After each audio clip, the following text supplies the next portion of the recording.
Queridos, pegue a sua Bíblia, vamos à nossa mensagem de hoje. Está lá em Gênesis capítulo 3. Esse mês de dezembro, irmãos, nós estamos entrando aí em um dos períodos mais preciosos da fé cristã, podemos assim dizer, né? Que é o advento de Natal. O que é o advento, irmãos? Advento é um tempo que antecede o Natal. Para os cristãos, é um tempo de preparação, de alegria, um tempo de expectativa, né? Para os nossos irmãos do passado, expectativa em Jesus que haveria de nascer. Para nós, é a celebração do nascimento do Senhor Jesus, e é um período de reflexão, onde promove-se aí a fraternidade, a paz, o arrependimento. Amém? E o advento, irmãos, ele não é apenas sobre o nascimento de uma criança, mas é sobre a vinda do Filho Eterno. Vinda essa que está planejada desde a fundação do mundo. Essa vinda foi anunciada pelos profetas, manifestada na plenitude dos tempos, explicada pelos apóstolos e que será consumada em um futuro glorioso que nós ainda aguardamos. E tudo isso, irmãos, nós veremos nas Escrituras durante 5 dias, durante 5 cultos consecutivos, quarta-feira e domingo, começando hoje, nós vamos aqui mergulhar nas Escrituras e vamos ver, irmãos, aquilo que muitas pessoas nunca viram ou não sabiam, que é o Natal. O Natal, irmãos, ele está em toda a Bíblia, de Gênesis a Apocalipse. Você sabia disso? O Natal, ele não começa ali no Novo Testamento, no nascimento de Jesus. Não, o Natal começa em Gênesis. E nós, nessa série de 5 mensagens, nós vamos ver isso. Essas mensagens que nós vamos meditar, ela é fundamentada em um devocional chamado O Salvador Chegou, de Alistair Begg. Por isso que até nós coloquemos aqui esse banner, né? É claro que esse devocional, ele advém das Escrituras. Então nós vamos, através das Escrituras e através desses devocionais, desses 5 devocionais, nós vamos juntos ver o Natal, de Gênesis a Apocalipse, o advento de Natal, né? O que antecede a vinda do Senhor Jesus. E o nosso foco com essa série de mensagens é fazer com que a igreja, ela viva esse advento imersa na palavra de Deus. Graças a Deus, irmãos. Nós vamos ter 5 cultos, né? Quarta começando hoje, domingo começando hoje, aí quarta-feira e domingo, enfim. 5 cultos, nós vamos meditar em 5 temas, 5 mensagens. O primeiro é hoje, o Natal em Gênesis, o princípio onde tudo começou.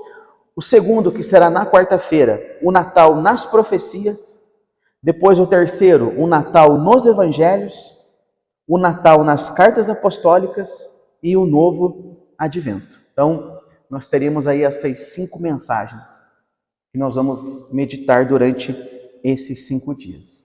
Então, seria interessante, irmãos, você estar conosco nesses dias, para que você possa ter um entendimento.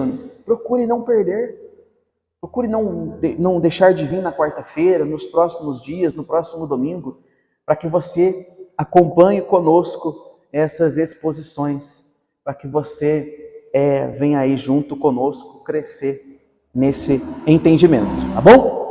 Antes da gente ir para a mensagem de hoje, que é o Natal em Gênesis, eu queria, irmãos, compartilhar com vocês 4 orientações, 4 dicas para que você possa participar plenamente desses 5 dias, para que você possa realmente viver o que nós vamos aprender juntos aqui, tá bom? 4 dicas importantes, vamos todos praticar isso.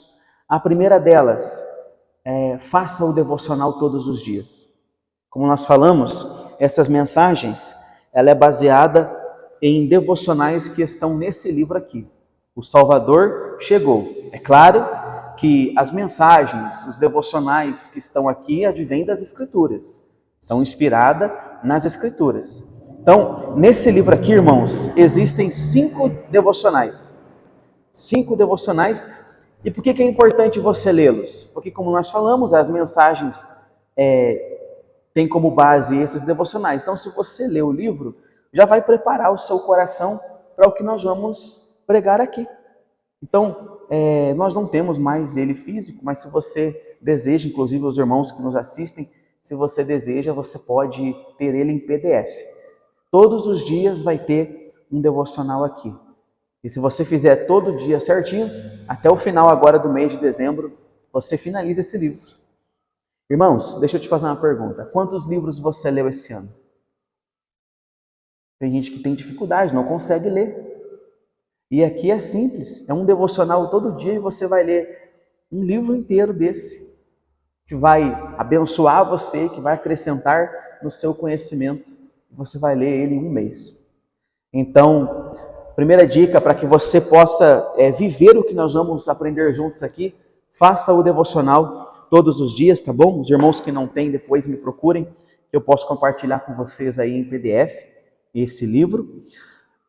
Segundo direcionamento, ore, irmãos. Eu sei que todos aqui já têm uma vida de oração, mas vamos dedicar-nos mais essa semana nas nossas orações. Ore pela igreja, ore por essas mensagens. Peça ao Senhor que desperte a fé dos irmãos, que quebrante corações, que abra os olhos da igreja dos nossos irmãos para a maravilhosa graça de Deus. Oração. Vamos orar. Amém? Vamos intensificar as nossas orações durante esse período em que nós vamos estar aí nesse advento, meditando nessas mensagens. O terceiro, traga sua família para esses devocionais. Traga sua família para viver com você esse período. O advento, ele é tempo de reacender a devoção doméstica. Leitura, oração, partilhar da fé. Então traga a sua família, compartilhe esse devocional com eles, com os seus filhos ali à mesa, no café da manhã, na hora do almoço, no momento do dia. Compartilhe o que você estará aprendendo com eles. Traga a sua família para viver isso com você. E o quarto e último, compartilhe com todos que precisam ouvir o Evangelho. O Natal, irmãos, ele é missional por natureza. As boas novas do Evangelho devem ser anunciadas. Veja que nós temos muitos exemplos na Bíblia de pessoas que, ao receber a boa nova, qual foi a primeira reação delas? Foi anunciar essa boa nova. Lembra da mulher samaritana? Lá no poço, ela recebeu a boa nova. E qual foi a reação dela? Ela correu para anunciar essa boa nova dentro da cidade. Então, compartilhe com as pessoas, convide seus amigos, convide os seus vizinhos para estar conosco nesses dias, para também ouvir essas mensagens maravilhosas. Estaremos falando de Cristo, da promessa da vinda, enfim, vai ser glorioso. Então convide amigos, convide vizinhos para estar aqui conosco e também ouvir dessa mensagem. Amém, irmãos? Que essas 5 semanas, elas não sejam apenas mais uma série de mensagem, não. Mas que ela possa ser uma experiência espiritual para todos nós, um reencontro com a história da redenção, que seja um chamado para que nós venhamos adorar a Cristo com mais profundidade, com reverência e com mais intensidade. Glória a Deus! Vamos então à primeira mensagem de hoje, irmãos. O Natal em Gênesis, o princípio, onde tudo começou. Gênesis capítulo 3, versículo 15. Deixa eu fazer aqui a leitura. Porém, inimizade entre você e a mulher, entre a sua descendência e o descendente dela. Este lhe ferirá a cabeça e você lhe ferirá o calcanhar. Vamos fazer a nossa oração? Amado Deus e bondoso Pai, te agradecemos por mais essa série de mensagens que vamos iniciar hoje. Obrigado, Senhor. A cada mensagem, a cada exposição, eu percebo o cuidado do Senhor com a tua igreja, com as nossas vidas, com as nossas almas. Que o Senhor possa nos direcionar e que essa série de mensagens, esse advento de Natal, possa fazer com que os corações sejam quebrantados, possa reavivar, meu Pai, o amor, o compromisso que temos com o Senhor, que através dessas mensagens haja salvação e transformação. É o que te pedimos. Abra nosso entendimento e ajuda-nos a compreender a Tua palavra e as Sagradas Escrituras, que é as Sagradas Escrituras. Em nome de Jesus, amém. Graças a Deus. Amém? Queridos, eu li aqui para vocês apenas um versículo, né? Mas esse versículo aqui, ele vem após um acontecimento. Esse versículo vem após a queda do homem.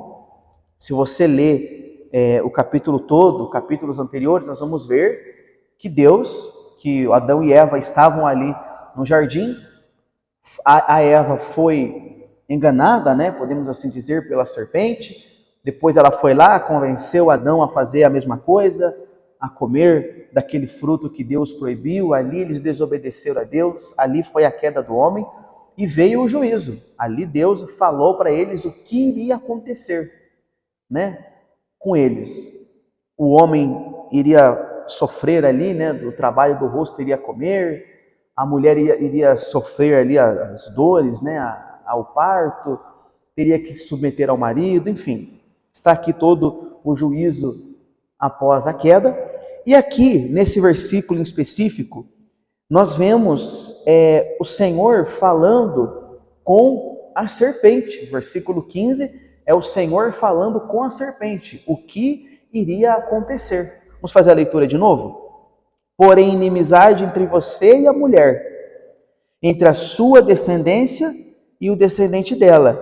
Este lhe ferirá a cabeça e você lhe ferirá o calcanhar. Aqui está o Natal em Gênesis. Porque lá no Novo Testamento, Jesus nasceu. Mas aqui nós vemos a promessa da vinda dele. Irmãos, quando as pessoas olham para o Natal, pensam no Natal, geralmente, o que vem à mente dela? Os olhos delas fixam no quê? Na manjedoura, né? Nos pastores, nas luzes, nos presentes, nos enfeites, na árvore, no pisca-pisca, essas coisas da atualidade, não é verdade? Tem pessoas que a prova de que ela não entende o que é o Natal é que elas comemoram o Natal bebendo, se embriagando, fazendo coisas que não tem nada a ver com agradar a Deus. Enfim, isso prova que elas não entenderam o que é o significado do Natal. Com respeito ao Natal, a palavra de Deus nos chama a voltar os nossos olhos para mais longe, para algo mais profundo, que é o princípio. A palavra de Deus nos leva não apenas no nascimento, mas nos leva no princípio, irmãos. Porque aquele menino que nasce lá em Belém, ele tem raízes profundas no começo da história. Aquele menininho que está ali na manjedoura, quando foi dito, haja luz, ele estava lá. Quando foi dito assim, haja separação, né, entre a terra e o mar, enfim, ele estava lá. Quando foi dito, façamos o homem à nossa imagem e semelhança, ele estava lá. Então, aquele menininho, nascido lá no Novo Testamento, lá na manjedoura, ele tem raízes profundas no começo da história. Esse versículo aqui de Gênesis não é mais um versículo da Bíblia, irmãos. Esse versículo é profundo, porque aqui é o primeiro anúncio do Evangelho, o que nós conhecemos como o proto-evangelho, né? Ou seja, a primeira notícia da boa nova, o primeiro anúncio da redenção, da vinda de Jesus. Queridos, ali no jardim, no instante da queda do homem, Deus faz o primeiro aceno da graça. Nós temos o primeiro anúncio da vinda de Jesus. E é impossível, irmãos, entender o Natal sem nós aprendermos sobre essa primeira boa nova. Amém? Esse versículo 15 aqui de Gênesis é algo que Deus está falando logo após a queda. O homem e a mulher caíram, houve a queda, né? A serpente, Satanás, lubridiou ambos, enganou a mulher e ela, posteriormente a isso, foi lá e também fez com que o homem caísse. Então esse versículo é logo após a queda. Esse versículo nos mostra que após a queda, Deus traz primeiro o juízo e depois a promessa. Primeiro veio a consequência e depois veio a esperança. Veja que o Senhor fala de uma inimizade entre a mulher e a serpente. E essa inimizade também iria prosseguir entre o descendente da mulher e o descendente da serpente. Essa inimizade, irmãos, aponta para um confronto entre a serpente, que é Satanás, e o descendente da mulher. Todos nós somos descendentes da mulher, mas aqui ele está falando em um descendente específico, a saber, o Senhor Jesus. E qual é a promessa aqui nesse versículo? É que da descendência da mulher nasceria um que iria ferir a serpente, pisar na cabeça da serpente. Esse pisar na cabeça da serpente aponta para o triunfo, a vitória do Senhor sobre Satanás. E essa vitória do descendente da mulher, irmãos, sobre a serpente, é certa. Nós sabemos que já aconteceu. Lá na cruz aconteceu essa vitória. Mas essa vitória não foi sem um custo. Ele foi ferido no calcanhar. Vamos entender melhor esse versículo? Ele inicia dizendo assim: porém inimizade entre você e a mulher. Queridos, essa fala aqui, porém inimizade entre você e a mulher, ela mostra uma iniciativa divina. Veja que ele diz assim, porém, ou seja, ele fez isso acontecer. O Senhor é que pôs essa inimizade. Irmãos, nós temos que entender uma coisa, Deus é soberano. O Senhor, ele não foi pego de surpresa. O Senhor, ele não foi pego de surpresa na queda do homem. Tipo assim, o homem caiu e Deus pensou, poxa, agora, o que eu vou fazer? Não. O Senhor não foi pego de surpresa e teve que ali improvisar um plano de salvação. Deus, ele é o governador de toda a história, irmãos. Ele é soberano sobre todas as coisas. Quando nós lemos, por exemplo, quando nós lemos lá sobre a segunda volta de Jesus, as visões que Deus ele dá a João no Apocalipse, aquelas visões que Deus dá a João não são coisas que Deus descobriu que iria acontecer. E aí avisou a João para que João escrevesse e avisasse todo mundo. Aquelas visões que Deus deu a João não foram coisas que Deus viu, descobriu que ia acontecer e passou para João. Não. Eram coisas que Deus decretou que deveriam acontecer. Eram os decretos do Senhor. Não eram coisas que ele descobriu. Deus é soberano, irmãos. É ele que decreta todas as coisas. É ele que governa sobre todas as coisas. Amém? Essa inimizade, implantada, ela não foi por casualidade. Não. Foi a vontade do Senhor. Ali, quando ele disse assim, porém inimizade entre você e a mulher, ali, irmãos, foi aberta uma guerra contra o usurpador do coração humano, a saber, Satanás. E a partir desse momento, dessa fala, que cada geração que veio posteriormente a isso, tem vivido sobre o palco dessa batalha, podemos assim dizer. Deixa eu abrir um parênteses aqui. Batalha essa que já tem um vencedor certo. Já tem um vencedor certo. Entenda, Jesus não está em uma batalha contra Satanás para ver quem é que vai vencer, irmãos. Pelo amor de Deus. Não. Jesus não está em uma batalha para ver quem vai vencer, não. A vitória já é certa. Pelas Escrituras nós sabemos qual é o fim de Satanás e dos seus descendentes. O lago de fogo e enxofre. Nós estamos no meio dessa batalha. Estamos no meio dessa batalha. Quem se opõe a Deus, automaticamente já está servindo o inimigo. Já está fazendo a vontade do inimigo.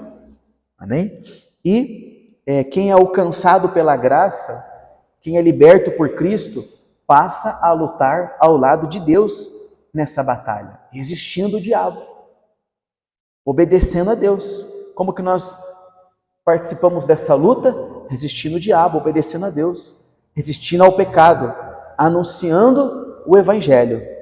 Então veja, Jesus disse, porém inimizade entre você e a mulher. Entre você e a mulher. Aí depois ele fala assim, entre a sua descendência e o descendente dela. Então veja que a inimizade não ficou restrita apenas entre a mulher e a serpente, mas estendeu-se para os descendentes da mulher e o descendente da serpente. Quem são os descendentes da mulher? Somos nós. Mas a continuação do texto vai falar especificamente sobre um descendente, que é Jesus. Porém, inimizade entre você e a mulher, entre a sua descendência e o descendente dela. Então aqui está falando especificamente de uma pessoa. A ênfase bíblica aqui aponta para alguém que haveria de vir. A mulher teria um descendente, irmãos, que viria, e esse descendente iria triunfar sobre a serpente. Amém? E quem é o descendente da serpente? Quem é o descendente dela? Porque o descendente da mulher sabemos que ele está referindo-se a Cristo. E o descendente da serpente? É tudo aquilo que se opõe a Cristo, irmãos. Tudo que se opõe a Cristo. Tratando-se do descendente da mulher, refere-se a uma pessoa, a Cristo. E tratando-se do descendente da serpente, não necessariamente é apenas uma pessoa, mas é tudo aquilo que se opõe a Cristo. São os demônios, é claro, que existem e que agem, sim, influenciando pessoas, mas também é tudo aquilo que se opõe a Deus, seja pensamentos, ideias, ideologias, enfim. Então, a partir dessa fala, quando ele fala assim, virá um descendente da mulher e vai se opor a você, a partir dessa fala, irmãos, imagina como não vivia o povo de Israel, né? Cada menino que nascia, de repente suscitava a pergunta, né? Será que é esse? Será que já nasceu o descendente? E isso é real, irmãos. Isso é tão real que Herodes mandou matar todos os meninos. Você lembra que Herodes deu uma ordem para matar os meninos de 2 anos para baixo? Porque ele sabia que viria um descendente, mas não sabia quem era. Então, esse descendente que viria é real. Ele foi esperado e Herodes, não sabendo quem era, mandou que matasse os meninos, mostrando a veracidade dessa promessa. Tá certo? Então o Senhor diz, porém inimizade entre você e entre a mulher, entre a descendência dela e a sua descendência, e depois ele fala assim, olha o resultado dessa inimizade. Este, o descendente da mulher, lhe ferirá a cabeça, e você lhe ferirá o calcanhar. Então, nesse confronto, esse aqui é seu resultado. O descendente da mulher iria ferir a cabeça da serpente, mas a serpente também iria ferir o calcanhar do descendente da mulher. Este ferir a cabeça aponta, irmãos, para a derrota de Satanás. E o ferimento no calcanhar indica dor, sofrimento, vulnerabilidade humana, porque nós sabemos que Jesus venceu Satanás em forma humana. Por isso que ele foi capaz de lhe ferir o calcanhar. Nós vamos falar mais sobre o que é esse ferir o calcanhar e esse ferir a cabeça. Veja que na cruz, irmãos, essa fala aqui de Jesus, quando Jesus fala assim, quando Deus fala, este lhe ferirá a cabeça, aqui está falando sobre o triunfo de Cristo na cruz sobre Satanás. Satanás perdeu para Cristo, Jesus triunfou sobre Satanás na cruz. Então ali na cruz, Jesus feriu a serpente. E o ferimento no calcanhar? É todo aquele sofrimento que antecedeu a crucificação. E ir para a cruz foi o ferimento no calcanhar. Está dando para entender, irmãos? Ele diz assim, o descendente da mulher, vai lhe ferir a cabeça. Ou seja, na cruz, Jesus feriu Satanás na cabeça, venceu Satanás. Ferir a cabeça é uma ferida mortal. Só que Satanás feriu ele no calcanhar. Ou seja, na cruz, Jesus feriu Satanás, só que ir para a cruz foi o ferimento dele no calcanhar. Então aqui nós temos o Natal, em Gênesis. No Novo Testamento, ele nasceu.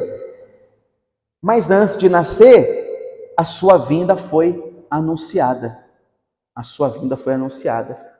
O triunfo sobre Satanás foi profetizado e anunciado.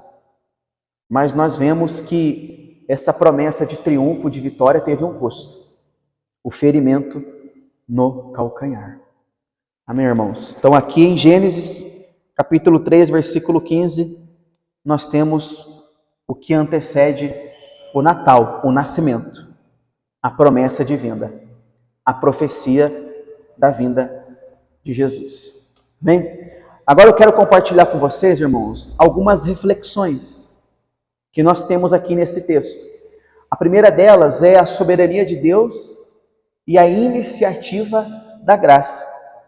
Veja que, mesmo no juízo, mesmo exercendo o juízo, Deus agiu graciosamente.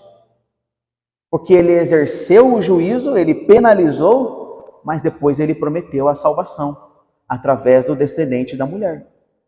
Isso aqui nos mostra, irmão, que a iniciativa da salvação ela é divina. Adão pecou, desobedeceu a Deus, caiu, e antes de ele reagir, Deus ali já tinha preparado um meio de resgate. É assim que o Senhor age. Nós pecamos, nós erramos, mas o Senhor já tem preparado um meio de resgate para os seus. E esse resgate é através de Jesus Cristo. Amém? A segunda reflexão que nós temos aqui, é a encarnação e a substituição. Veja que o substituto da mulher aponta para a encarnação, ou seja, Deus vindo em carne e assumindo a forma de homem. Queridos, a derrota da serpente, ela aconteceu por meio de Jesus, homem, o lado humano de Jesus.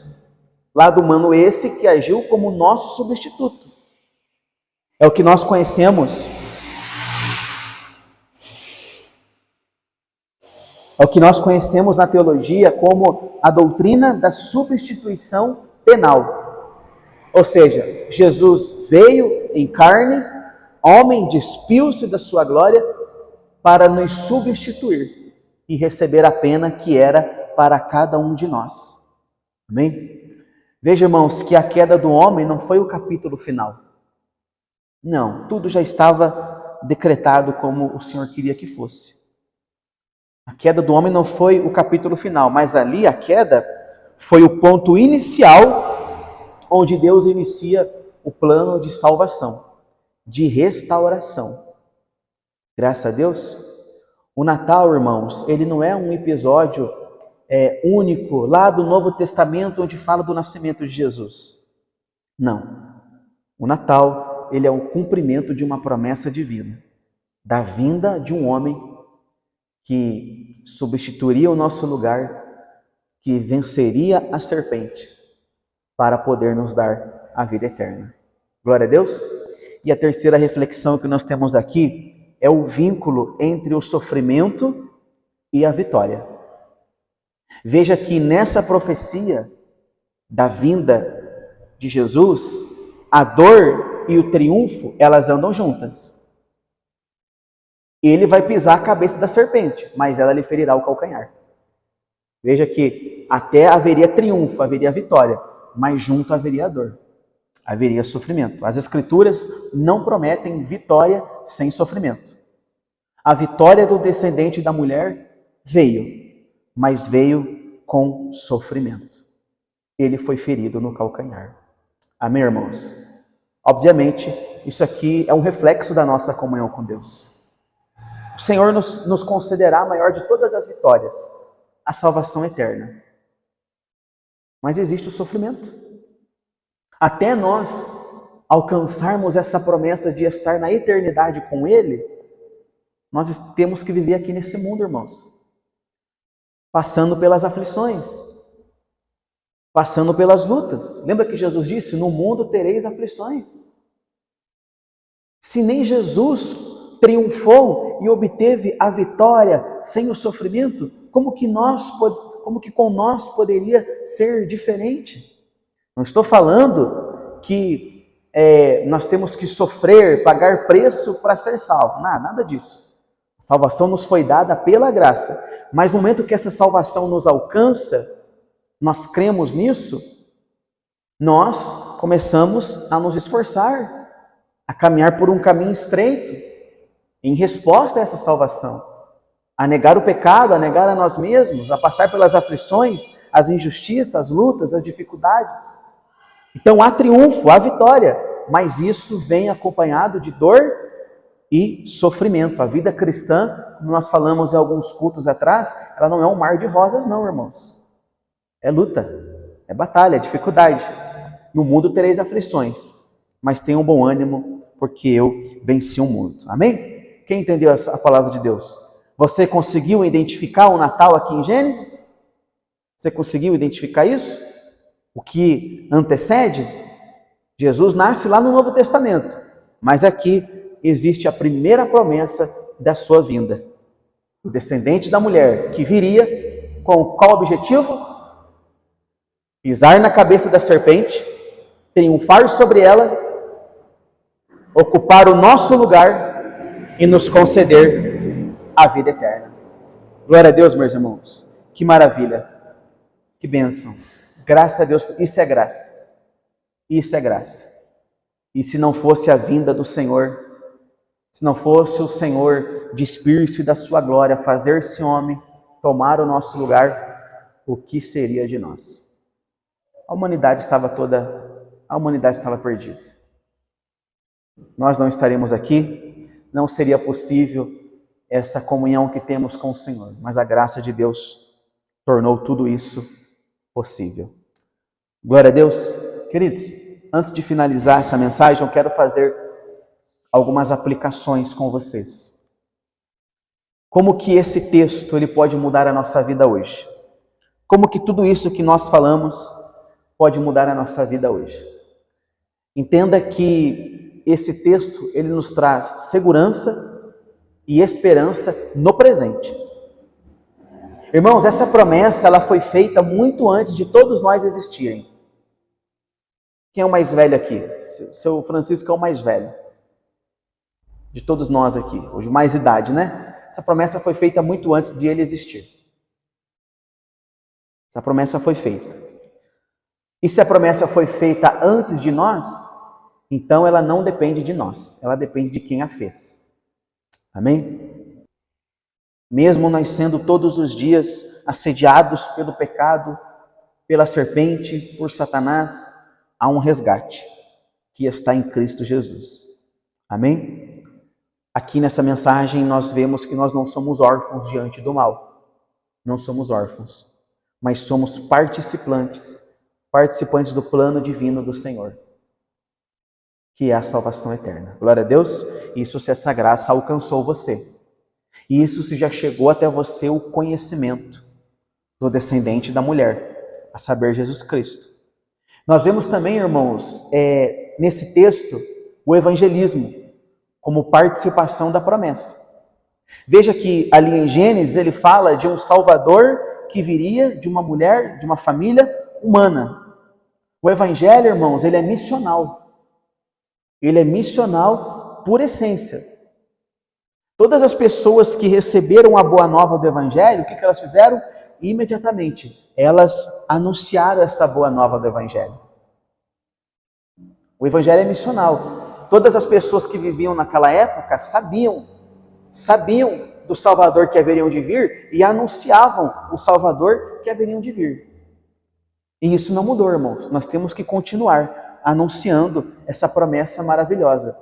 Só que nós não anunciamos o Salvador que haveria de vir. Nós anunciamos no Salvador que veio, que ocupou o nosso lugar, que morreu pelos nossos pecados e que voltará para resgatar a sua igreja. Graças a Deus. Uma outra aplicação que nós temos aqui é a coragem. A coragem para suportar o sofrimento. Cristo venceu a serpente, mas o fez isso através da cruz, através de sofrimento. Queridos, para um discípulo de Jesus, sofrimento não é sinal de fracasso. E muito menos de que Deus o esqueceu ou de que os planos de Deus falharam. Não. Para um seguidor de Jesus, o sofrimento pode ser um contexto, o meio pelo qual o Senhor usa para que haja triunfo, para que a sua glória seja manifesta. E nós somos chamados a perseverar mesmo em meio ao sofrimento. Sofrimento, perseguições, doenças, enfermidades, não é sinal de que Deus não está com você. A nossa régua, a régua da nossa comunhão com Deus, não pode ser, irmãos, se as coisas dão certo ou não, se as coisas estão indo bem ou não. Como eu já ouvi pessoas dizerem, se você está sofrendo, está doente, é porque você tem um demônio, é porque Deus não está com você. Negativo. Para nós, cristãos, o sofrimento faz parte da vida cristã. Glória a Deus. Nós temos exemplos disso na Bíblia. Homens e mulheres de Deus que sofreram, e o Senhor era com essas pessoas. Então, o sofrimento não é um sinal de fracasso ou de que Deus não é conosco.